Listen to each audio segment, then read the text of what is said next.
consulta rápidamente, ahora que el presidente ya lo anunció que va a presentar este proyecto de ley y teniendo en cuenta que esto es todavía para octubre, las próximas elecciones, ¿hay plazos que él debería cumplir?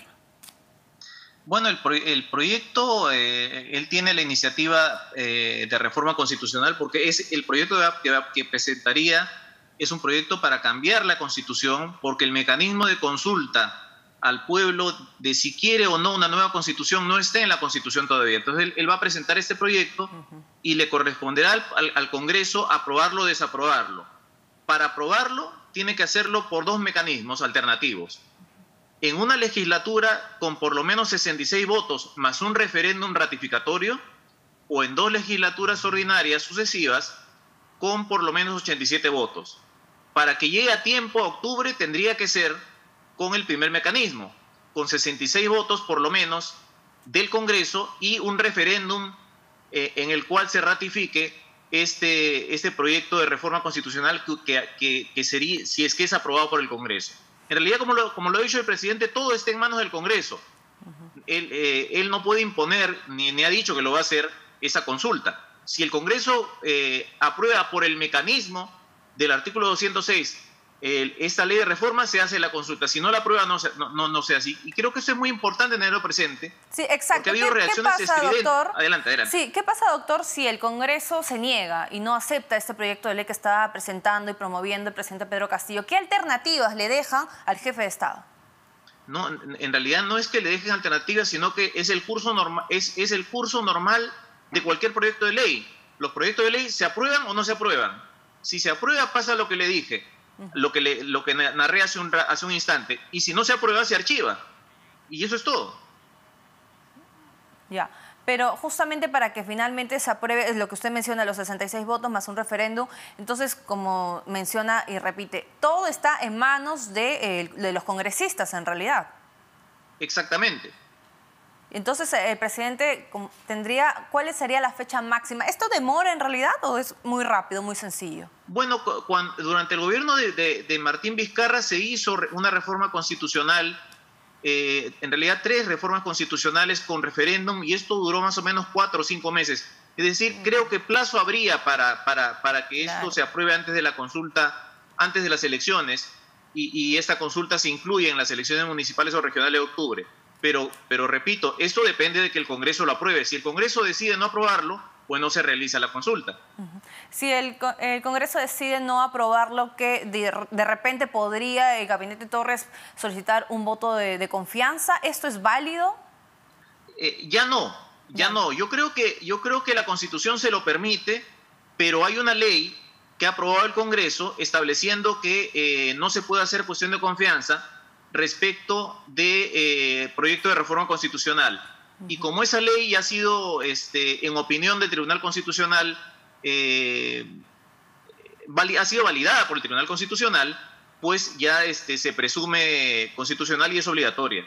Es decir, ya en este momento las opiniones que se puedan tener no son relevantes. La ley está vigente y no se puede hacer cuestión de confianza respecto de proyectos de reforma constitucional como este que ha anunciado el presidente esta tarde. Ya, y una vez que envíe el presidente el proyecto de ley, ¿va a qué comisión o va al pleno? ¿Lo recibe la presidenta María del Carmen? ¿Hacia dónde tiene que ir dirigido este proyecto de ley? El proyecto de ley es entregado con el trámite ordinario y se remite a la Comisión de Constitución. La Comisión de Constitución puede archivarlo y el trámite culmina ahí. Como pasó con el proyecto de ley de adelanto de elecciones que planteó Martín Vizcarra cuando era presidente, y en la Comisión de Constitución se archivó y el trámite culminó. Y en este debate que se va a realizar cuando se presente el proyecto de ley, ¿puede participar el premier, puede participar el presidente o tiene que ser netamente cerrado desde el Parlamento? En realidad, institucionalmente participan los congresistas y los ministros porque el artículo 129 les permite asistir al Congreso con todos los derechos propios de un congresista, salvo el de votar si no son congresistas, además de ministros.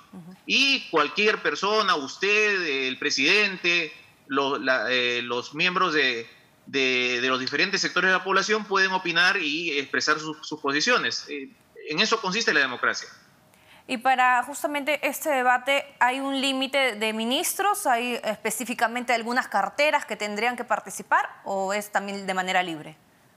No, pues todos los ministros tienen el derecho de asistir a las sesiones de pleno y con las mismas atribuciones de los congresistas y pedir la palabra. Ahora, el Congreso puede invitar a un ministro en específico, al ministro de Justicia, por ejemplo, o al primer ministro para solicitarle que expliquen los alcances del proyecto si es que lo creen conveniente. Pero aparte de eso, si no son invitados, todos los ministros tienen el derecho de acudir a las sesiones del pleno con todos los derechos de los congresistas, salvo el de votar si es que no lo son, si es que no son también congresistas ellos. También tenemos un antecedente de gobierno de Martín Vizcarra, que él también justamente estaba promoviendo este referéndum con 4 preguntas. ¿Sería, digamos, la dinámica similar? ¿Sería exactamente lo mismo? Exactamente. Si es que se aprueba el proyecto, se le preguntaría a la población si está de acuerdo con lo que dice el proyecto de ley aprobado por el Congreso.